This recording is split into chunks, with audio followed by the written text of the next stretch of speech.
Olwaleero abayizi ku ssettendekero wa Makerere abakubye emisomo olukuko mutwe bakedde kweyiwa mu ddene okwolekera ku kibangirizi kya Freedom Square e Makerere okutikkibwa mu butongole. Ku bayizi 995 abasuubirwa okutikkibwa omwaka guno abasoose mu nsiike kubaddeko abasomesa, bannamateeka, abakugu mu kukozesa ebyuma birikalimagezi, abalimi n'abalala.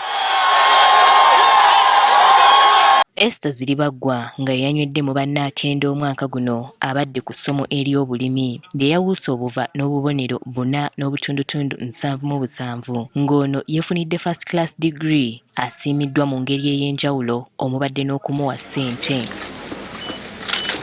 Ono engeri gy'ayingiramu ssettendekero ono yeewuunyisa. Nali nina obuzibu n'ebyenfuna ebyo byabadde bintaataaganya nnyo nekindeetera okuba nga some years nali nazimisinga. Waliwo mukwano gwange yanrecommendingako government scholarship nenjijjuza era nebaza Mukama nti this day I have graduated.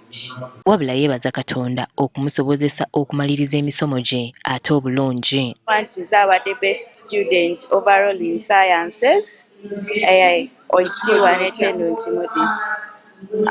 Wenkikoze ekisooka mbadde nesiga nnyo Mukama era mwebaza ku kino eno step gye ntuuseeko abadde Katonda yannyambye up to this point. Mpulira essanyu olunaku olwaleero era neebaza Katonda olw'okunsobozesa okutuuka ku lunaku luno wamu ne bazadde bange era nga neesunze okwongerako ku ggwanga lyange Uganda, okwongerako value ku byonna bye tukola mu technology. Abakulu ku ssettendekero wa Makerere basabye abayizi abamaliriza emisomo gyabwe okukozesa amagezi ge bafunye okwetonderawo emirimu n'ekyamakulu ennyo okwewala ebikolwa eby'okulya enguzi. Equipped you with the knowledge and skills that will make you employable or create your own businesses and employ others.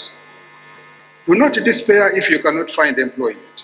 Instead, reflect on the immense opportunities around you and rise to the occasion as an entrepreneur. Do not despise humble beginnings. To the graduates of PhDs, you are now global science citizens. Africa expects much from you. Use your degree to transform our continent. I advise you, besides pursuing your courses, to use opportunities at the university to broaden your knowledge of the world, your country, and the community where you come from. Have an eye for what opportunities exist in your country and the community that you can take advantage of. Mu bubaka bw'atisse minisita omubeezi ow'ebyenjigiriza ebisookerwako Joyce Kaduchu, minisita w'ebyenjigiriza n'emizannyo Janet Kataha Museveni asabye abakulu ku ssettendekero ono obutasuulirira matabi gaabwe amalala ebisomesebwayo nayo bibeere ku mutindo. Including modern laboratories, smart classrooms, and state-of-the-art facilities for engineering and health sciences. This investment will significantly enhance the quality of education and it will equip students with skills required for the fourth industrial revolution.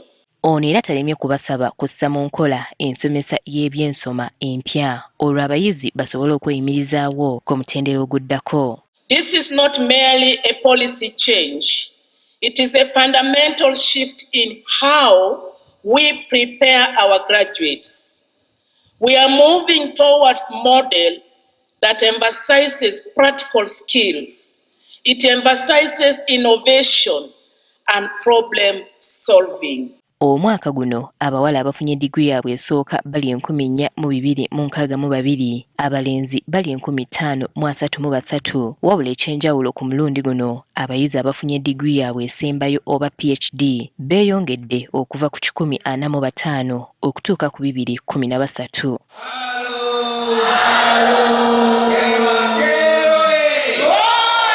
Winnie Tesana Kayinja, Agafeeyo ku Spark TV.